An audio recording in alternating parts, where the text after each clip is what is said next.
Hey there, subscribe to my channel, and also press this bell icon so you never miss any new updates, cause whenever we upload new video you will get a notification on your phone. The test is in 4 parts, Part 1, Part 2, Part 3, and Part 4. Now look at Part 1. Part 1. You will hear two people discussing an extramural course. Fill in the information you hear on the application form below. First, you have some time to look at questions 1 to 6.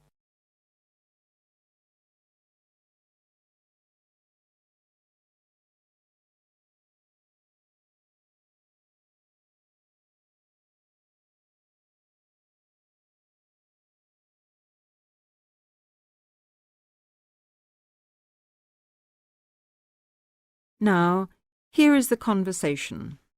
Hi, Jenny. What are you doing down here? Oh, hello, Steve. Well, I'm trying to fill in this form, but I'm having a bit of a struggle as I sprained my wrist playing tennis yesterday. Don't worry, I'll do it for you. Let's have your pen. Right, fire away. Let's see. I want to do the drama and theatre studies. I'd like to get the certificate.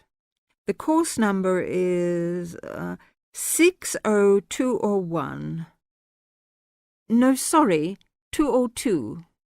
It seems to be on Thursday at 7:30. Yes, well, we don't have to put all that down. Now, I suppose we can call you Miss? Don't be funny, and spell my name right. Well, if you'll have a name like Jenny McPherson, let's see, it's M-A-C. No, big M, small c, no A. Right, M-C-P-H-E-R-S-O-N. Yes, okay, and don't forget it's a capital P, McPherson. Now, what's your address? Well, I've just moved, so it's 6 Westway Avenue, Longford. Hang on, don't go so fast. 6 Westway Avenue where? Longford. What's next? Your phone number, daytime and evening. Well, I've only got one, as we can't have calls at school in the daytime, so put down the evening one. 605-4829. 4829, okay. And you're a teacher. How old are you? 29? Wish I were. No, 32. Before you hear the rest of the conversation, you have some time to look at questions 7 to 10.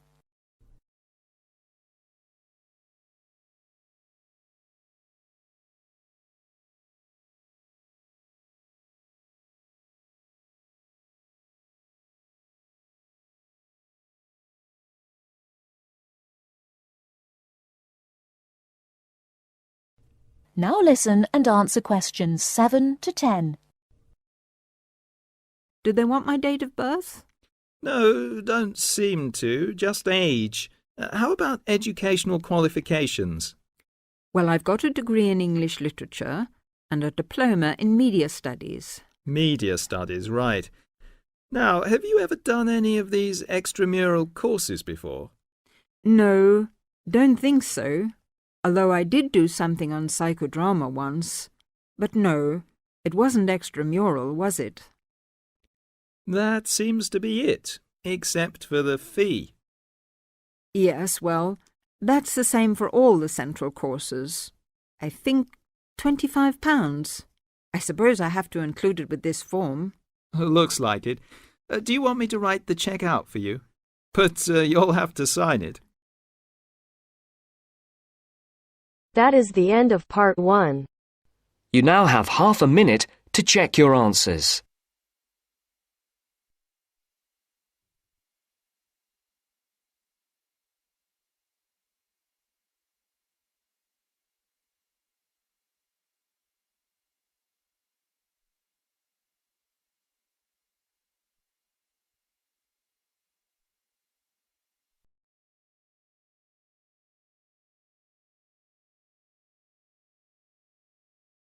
Now turns to Part 2.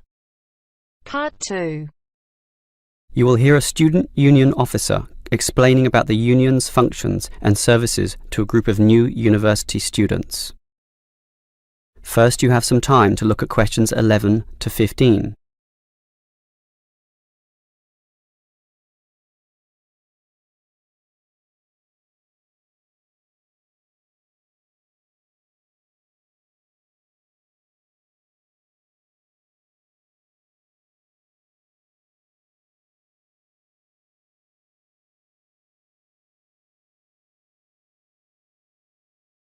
Now listen carefully and answer questions 11 to 15. Hello everyone.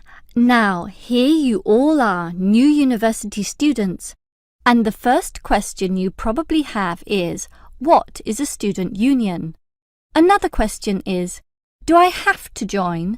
Well, regarding this second question, let me say that membership used to be compulsory in the past, but that did cause some controversy, particularly from students who wanted to remain free and unaffiliated, and this university responded. So, joining up is no longer compulsory. It's totally up to you, although I'll admit there is a fairly strong obligation to join, since all students benefit from the large variety of services that we offer. We do understand, however, that many might be unwilling to join because of a supposed political slant to the union. Traditionally, student unions have been seen as being dominated by the left, and I suppose that's still true to a large extent. Here, however, at this university, our union discourages such one-sided viewpoints, and students across the whole political spectrum are welcome. Thus, if you feel that you are a conservative type, in other words, leaning to the right, you are particularly urged to join, to provide a more balanced representation. Now, let me move back to the first question. What are we? We are a formal organisation, but totally independent of the educational body. We make our own rules, rent our own premises, and organise ourselves as we wish, and our mission is basically to help you. For example, do you remember how you all arrived in late February to have an orientation week? That gave you an invaluable induction into life here, right? Well, the student union organised all the festivities at the end of that. The barbecues, partying and drinking, and even the musical entertainment as well. We'll do that again on occasions, and as always, those events take place on the football ground. Now, do you have any questions before I move on? Before you hear the rest of the talk, you have some time to look at questions 16 to 20.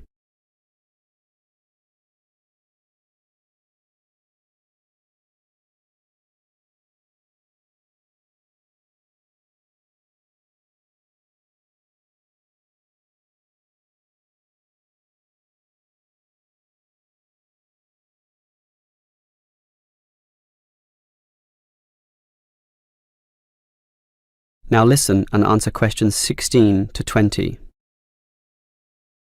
Now, let me tell you more about the student union and its basic functions. In general, there are three: social, organisational, and representational. Let's look at the first one. Basically, the union provides many social outlets for you to relax and have a better life at university. If you go to our union office, you'll find a list of the many clubs and societies we have, where you can make many friends with people who share a common interest. So, after class, sit with them in the cafeteria and discuss whatever takes your fancy. We also maintain sporting facilities and even our own gym, allowing you to relieve some of that pressure and worry after a particularly hard session in the classroom. And we have some small shops and other places where you can buy clothes and sporting gear, in other words, some retail outlets. And if you flash your student union card, you'll get up to 20% discount at the bookshop. But unfortunately, there are no discounts at the union cafeteria. Sorry, no cheap cappuccinos. Finally, there's a student union newspaper, and you're welcome to contribute or put in advertisements if you're buying and selling goods or textbooks. You can also place notices of a more personal nature on the notice board of the union office itself. Alright, let's move on to our more serious functions, which are helping you get through life here, as well as representing you in times of trouble. Regarding the second issue, if you have a problem or a grievance, or if you feel under pressure or depressed for reasons both inside and outside the university, for example, perhaps a dispute with your landlord or the people in your local gym, then come to us. We have a range of counsellors and helpers, and even some lawyers, who you can meet in the conference room. So just sip a cup of tea or coffee with them and tell them your troubles, and they'll be all ears. Basically, there's every reason to join the student union, since whatever you need, whether it be social or representational, we will help you.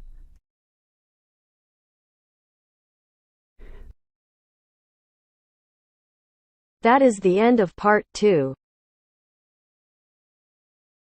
You now have half a minute to check your answers.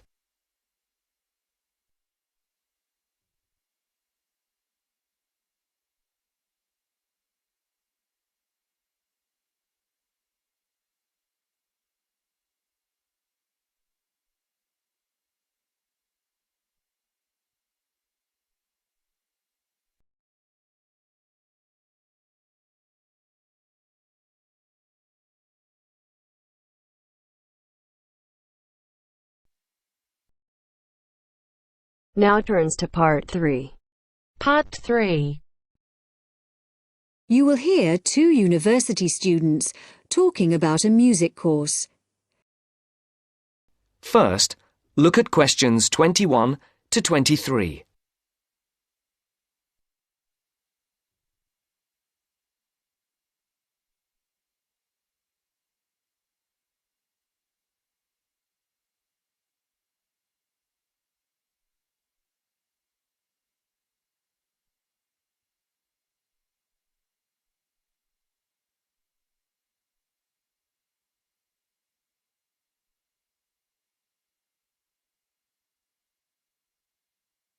As you listen, answer the questions.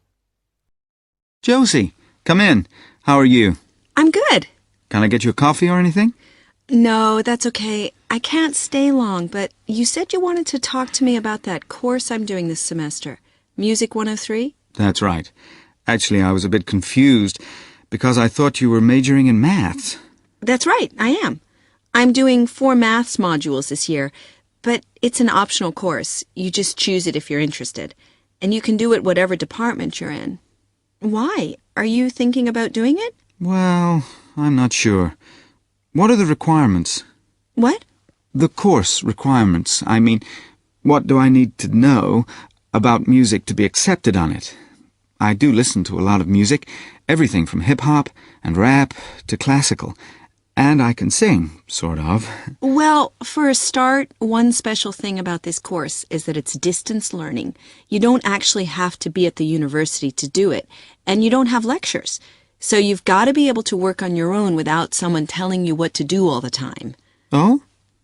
Oh. No, that should be okay, I reckon. I'm more worried about the actual musical stuff. Like, I don't know how to read music. That doesn't matter. They don't assume that. You'll learn as you go along. How's your maths? Not too bad. Right. Some of it's quite mathematical, so you really need to be strong there. But you play the violin, don't you? I don't play anything. You don't need to. What about computer skills? You're okay there? Yes, reasonably. Does that matter? Yes, I'd say they're essential. Like I said, it's all distance learning, so it's computer-based. Before the conversation continues, look at questions 24 to 30.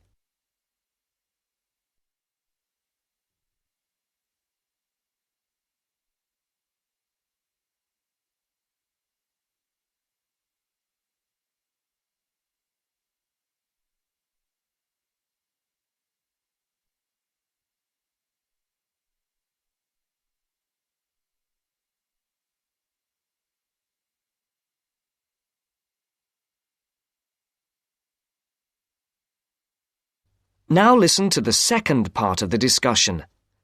What about lectures? You don't attend any. It's all online.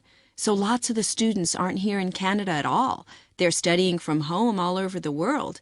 We've got someone from my group in Jamaica and a couple from Taiwan. Oh, and some from Hong Kong as well. So, how does it work? Oh, well, there's a multimedia course website on the internet where you can listen. You can listen and watch at the same time. And of course, you can do it at your own pace. So if you don't understand something, you just go back. Or if you want some more examples of the music, there are links there to things that you can listen to. There's quite a lot of theory, but it's all done through musical examples, so it's practical at the same time. Like in the last module I did, we looked at a bit of the music from the movie Star Wars. The Darth Vader theme, you know. Dum, dum, dum, dum, dum, dum. Yeah. Yeah. Then we looked at a theme from Wagner's Tristan and Isolde. Do you know it? Written in the 1850s. And we could see there were all sorts of parallels between them. And that's a feature of the course. We often look at modern Hollywood themes to illustrate concepts in classical music. It sounds really interesting. Do you have a course book? No, we don't use one. We're given a software program called Notability Lite. And what it does is it presents what we write, the music we write, really clearly. And it also allows us to play back any piece of music on our computer at home. But that's not all. We can write our own music, quite complex stuff for various instruments, and the program plays it back to us. Plays the actual music? Yes, so it means that your computer is actually your own musical instrument. And we can even submit our finished pieces to our tutor by email. So you do need your own computer, obviously. Yes, with at least 64 megabytes of RAM. That's okay. I've got 128. Oh, and a CD-ROM and a sound card, of course. No problem. So, how long is the course? It's 6 months. There are 2 a year, so you could actually enroll for the next one if you wanted. It starts in January. I started last September and I finish in February. And how many credits is it? 3. In order to pass, you've got to do 6 assignments. I'm just doing my 4th one now. And take a final examination. Anyway, why don't you call round sometime and I'll show you the sort of things we do. You can even listen to some of my music. That would be great. Well, thanks, Josie. Now, are you sure you don't have time for that coffee? That is the end of part 3. You now have half a minute to check your answers.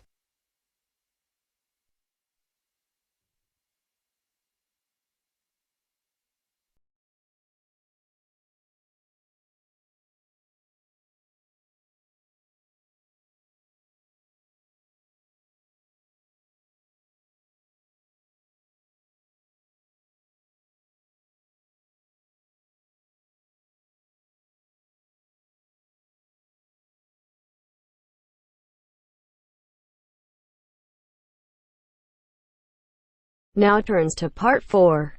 Part 4.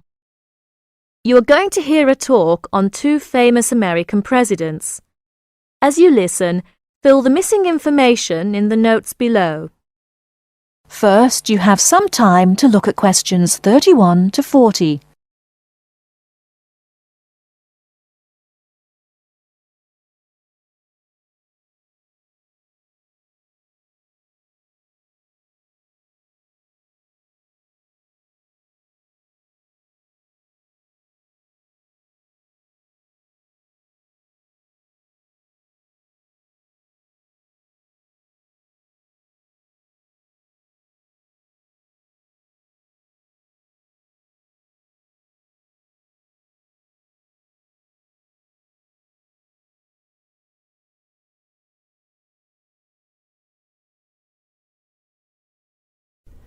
Now listen carefully and answer questions 31 to 40.